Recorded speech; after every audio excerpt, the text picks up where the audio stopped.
Mesdames et messieurs, bonsoir et bienvenue sur ESAE TV. Voici le sommaire. Deuxième vague de soutenance à l'École supérieure d'administration, d'économie, de journalisme et des métiers de l'audiovisuel, ESAE. Licence pour certains et master pour d'autres, les étudiants en journalisme ont planché avec brio ce vendredi 16 juin 2023. On fait le point dans cette édition. Le ministre des Enseignements maternels et primaires, Salimane Karimou, a procédé à la mutation des 305 enseignants radiés dans la fonction publique. Ils ont été réintégrés puis affectés dans les 12 directions départementales des enseignements maternels et primaires. Ils prendront service dès la rentrée scolaire 2023-2024. Plus de détails dans ce journal. Les Lions de la Teranga du Sénégal ont foulé le sol béninois ce vendredi 16 juin 2023.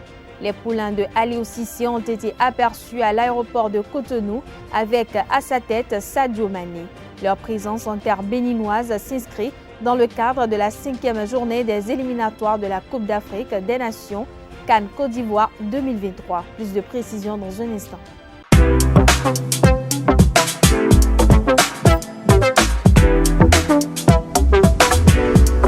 Moi, je suis à ESAE et toi?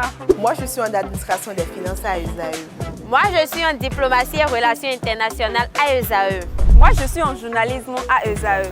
Émission ici, c'est ESAE. Moi, je suis en communication marketing à ESAE.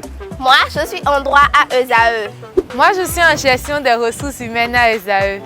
Moi, je suis en gestion des marchés publics à ESAE. Moi, je suis en administration du travail et de la sécurité sociale à ESAE. Moi, je suis en sciences économiques à ESAE. Moi, je suis en banque finance à ESAE. Moi, je suis en administration générale à ESAE. Moi, je suis en audit et contrôle de gestion à ESAE. Moi, je suis en sciences juridiques à ESAE. Moi, je suis en administration générale et territoriale à ESAE. Moi, je suis en transport logistique à ESAE. Moi, je suis en gestion des projets à ESAE. Rejoignez-moi, c'est la meilleure université. Nous sommes à ESAE. Rejoignez-nous. À ESAE, l'excellence a un nom.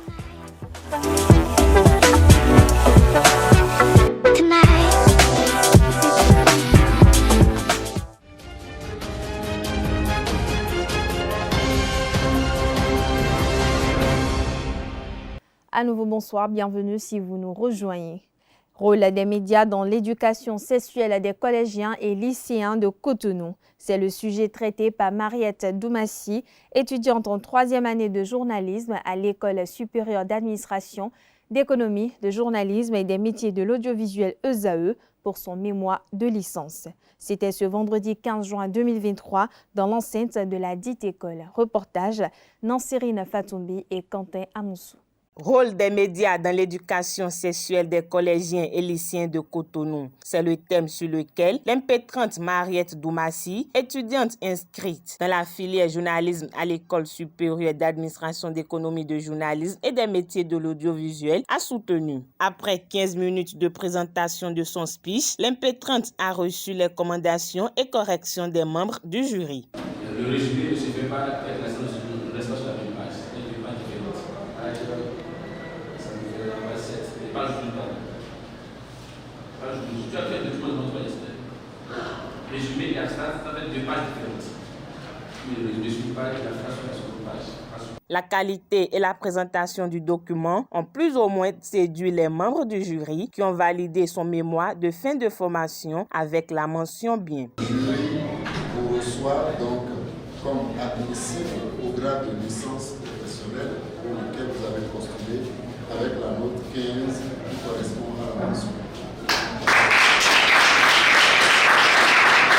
Cette décision des membres du jury a plutôt réjoui l'impétrante. Mon thème parle du rôle des médias dans l'éducation sexuelle des collégiens et lycéens de Cotonou. Ça a pour objectif la relation entre les médias et l'éducation sexuelle des jeunes collégiens et lycéens de Cotonou. J'ai eu une mention bien. Plus de 77 000 candidats vont composer les examens du baccalauréat session de juin 2023. À 72 heures de la composition, la ministre de l'Enseignement supérieur et de la Recherche scientifique, Éléonore Yaïla Descamps, accompagné de son collègue de l'enseignement secondaire, s'est rendu cet après-midi à la direction de l'Office du baccalauréat pour s'enquérir du niveau des préparations. À ce propos, je vous invite à suivre le point fait par la ministre Éléonore Yahi Ladécan, des propos recueillis par Quentin Amoussou. Nous sommes effectivement ici à ce rendez-vous de cette édition de la session 2023 de l'examen du baccalauréat. Et comme d'habitude, nous ne venons pas à la fin du parcours. Nous faisons des déplacements réguliers pour nous assurer de ce que les orientations sont dans leur bonne marche d'évolution. Et nous assurons également au niveau de nos directions techniques que les uns et les autres s'activent pour la bonne réussite de cet examen. Vous avez mentionné, monsieur le directeur de l'Office de bac, que notre baccalauréat dépasse déjà les frontières de notre pays et nous avons reçu comme témoignage un certain nombre de délégations extérieures pour voir quels sont nos secrets en la matière. Je sais également que vous vous activez pour l'harmonisation de l'examen au sein de l'UEMOA. Et dans ce cadre, les différents comités sont déjà constitués et il ne reste qu'à lancer ce processus du baccalauréat pour consacrer le lancement officiel des travaux de ces comités. En ce jour où nous sommes là pour rassurer l'ensemble des acteurs de cette chaîne d'organisation de l'examen du baccalauréat, il me plaît de dire que en matière d'organisation de l'examen, le directeur de l'Office de bac nous a dit dans sa présentation que tous les préparatifs sont bouclés. Cela veut dire que les ressources, les divers intrants, ont été mobilisés et confiés à l'organisation de cet examen. Cela veut dire également que tous les acteurs ont été touchés et chacun a la bonne compréhension de sa mission. Chaque acteur est simplement en attente du lancement officiel pour se mettre au travail. C'est ainsi que je m'en vais saluer tous les enseignants qui déjà ont préparé les apprenants. Cela reviendra évidemment à mon collègue de le dire encore davantage, parce que ça passe par là pour préparer nos candidats. Je voudrais également saluer tous les superviseurs et les chefs centres qui ont cette grande responsabilité de s'assurer de ce que les efforts qui ont été consentis pour la réussite de cet examen ne seront pas vains. Je voudrais compter véritablement sur eux, les superviseurs, les chefs centres, ainsi que les surveillants, les secrétaires et tout le dispositif de sécurité de cet examen pour que la première phase de cet examen, qui est l'écrit, se déroule très bien. Je l'annonce au sommaire de cette édition, le ministre des Enseignements maternels et primaires, Salimane Karimou, a procédé le mardi 13 juin dernier à la mutation des 305 enseignants radiés puis réintégrés dans la fonction publique. Les 10 enseignants reprendront du service en tant qu'adjoints dès la rentrée scolaire 2023-2024. Ils ont été affectés dans les 12 directions départementales des enseignements maternels et primaires pour prendre service dans une école primaire publique. Pour rappel, ces enseignants ont été sanctionnés depuis 2018 pour avoir refusé de se soumettre à un test d'évaluation des connaissances organisé par le gouvernement. Ceci dans la perspective de réformes à entreprendre dans le secteur de l'éducation. Après plusieurs années de négociations, le gouvernement a donc décidé de les réintégrer dans la fonction publique.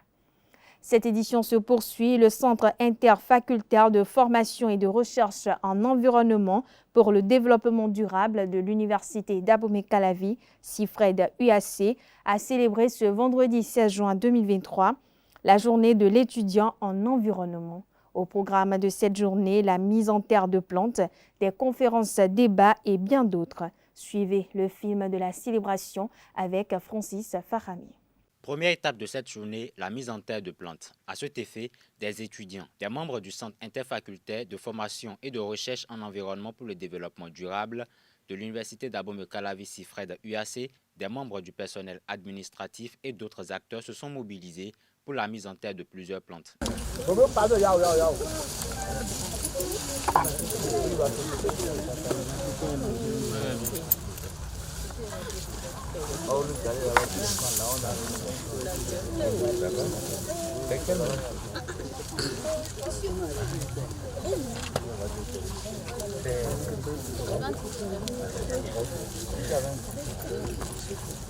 Étape suivante, conférences, communication et animations diverses.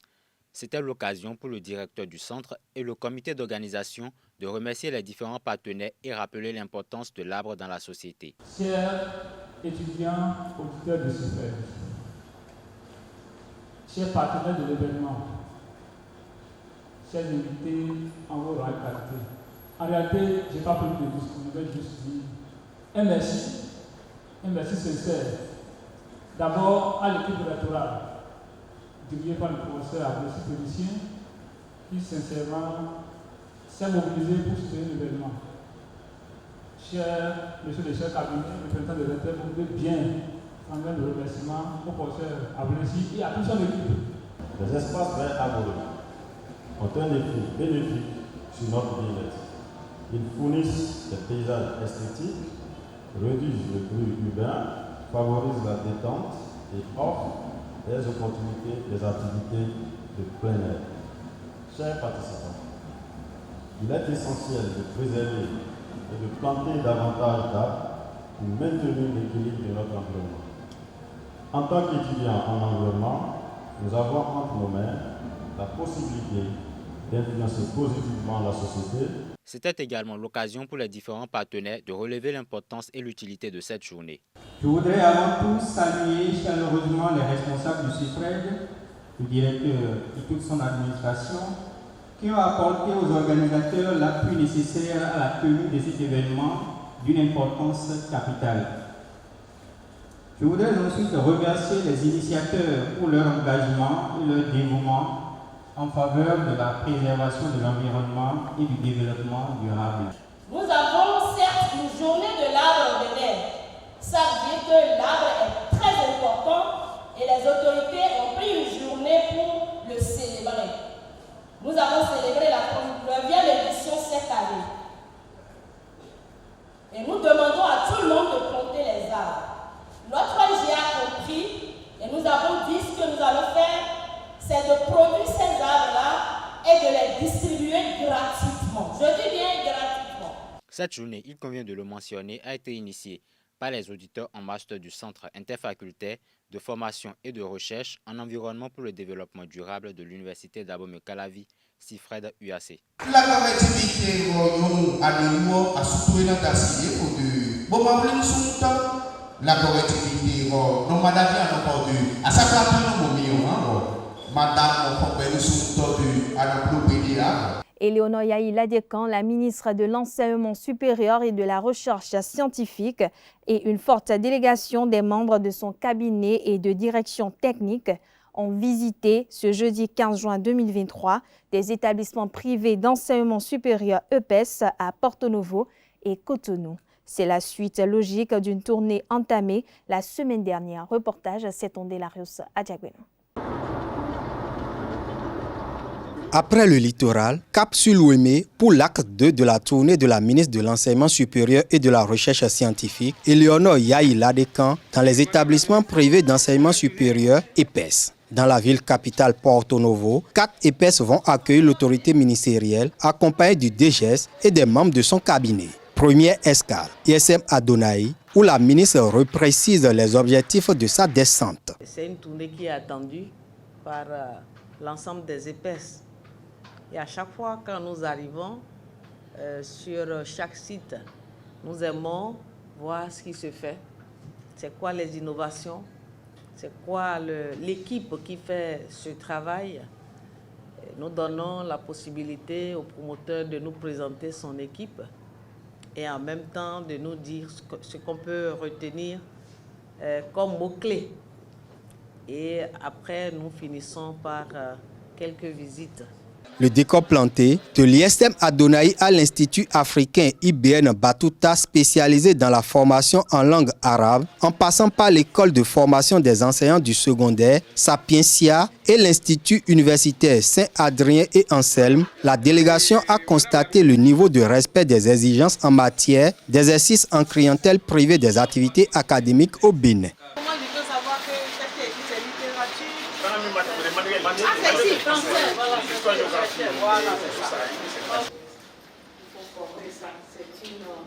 C'est une marque. Comme le chef de l'État le dit, nous devons être fiers.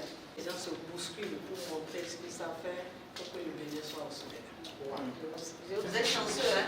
Si on regarde les établissements où on a ces gens de bibliothèque mêlée avec autant de fournitures d'accessibilité aux documents, où on peut vous compter parmi tous ces établissements-là. Ils ne sont pas nombreux, donc vous êtes chanceux. Et lorsqu'on a cet outil important, il faut vraiment l'exploiter à bon escient. L'autorité a par ailleurs offert l'écoute aux préoccupations des promoteurs. Nous avons noté à l'attention de Madame la ministre et son équipe de pouvoir permettre l'accord de l'homologation aux EPS méritants pour nous éviter l'évasion des étudiants vers les pays étrangers et corriger notre isolement sur le plan international. Il faut accélérer la réponse aux demandes d'ouverture de nouvelles filières et surtout les filières techniques et de plaider en faveur des EPS pour un allègement fiscal et social. Nous souhaiterions humblement que le gouvernement du président Talon étudie les problèmes évoqués et que des décisions soient prises pour encourager des initiatives comme celle de notre association AEPM Harmonie dans le domaine du système éducatif. Notre école a eu des filières agréées en 2019 et attend leur homologation. Ces doléances sont déjà en étude, rassure le directeur général de l'enseignement supérieur. Je peux vous rassurer que le processus est en cours. Nous sommes en train de finaliser le texte qui régit le fonctionnement des établissements privés des 3 autres enseignements. Et dans ce texte, on en a parlé de long en large. Par rapport à l'orientation des nouveaux bacheliers vers les EPS, la ministre de l'Enseignement supérieur et de la Recherche scientifique a déjà donné le top il y a quelques années en introduisant dans le guide d'orientation des nouveaux bacheliers la liste des établissements privés d'enseignement supérieur avec les filières autorisées. Du côté des étudiants, l'institution des examens nationaux reste la préoccupation majeure. Force est de constater que le baccalauréat ou le BEPC est organisé pour tous les élèves nationaux, qu'ils soient du privé ou du public, ce qui n'est malheureusement pas notre cas dans le secteur supérieur. Dans ce même volet des examens nationaux, nous souhaiterions que ces examens soient programmés au même titre que le bac ou les autres examens du secondaire afin de favoriser une insertion plus rapide de nos diplômés sur le marché professionnel et aussi permettre à ceux qui ont des projets de voyage d'être libres de leur déplacement.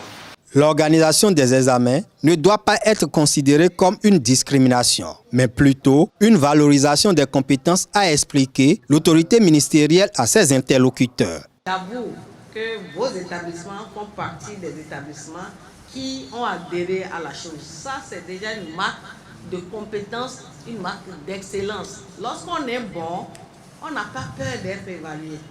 Et quelle évaluation? On ne vous soumet même pas à tout, parce que vous avez déjà déroulé tout le processus et c'est quelques compétences que nous évaluons pour voir est-ce que ça tient.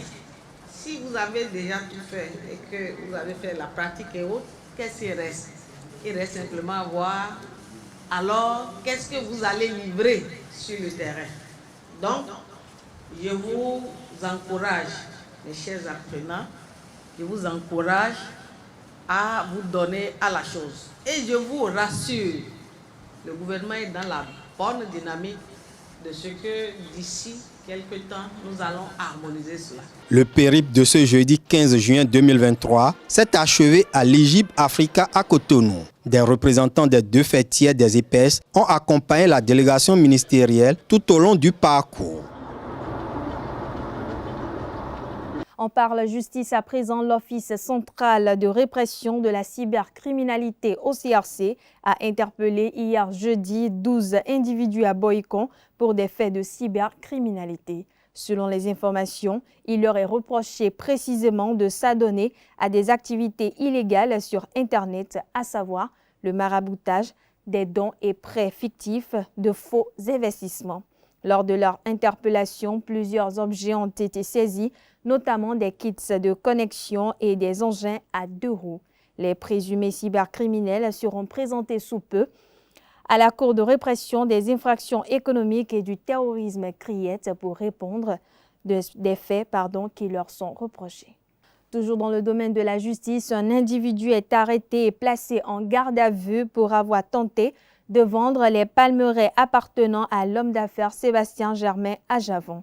Les faits se sont déroulés ce jeudi 15 juin à Serrouet dans la commune de Tofo. Selon des sources proches du dossier, l'individu dans une bande organisée s'est fait passer pour le propriétaire du domaine et a même déjà perçu en 2 tranches une avance de 3 millions de francs CFA. L'individu arrêté est membre d'un réseau d'escrocs qui a décidé de vendre les propriétés de Sébastien Adjavon dans la localité de Serrouet. Selon le récit, les brouteurs ont présenté la palmeraie de l'homme d'affaires comme leur propriété privée à un acheteur. Ce dernier a accepté d'acheter le domaine à un prix de 32 millions de francs CFA convenu entre les deux parties.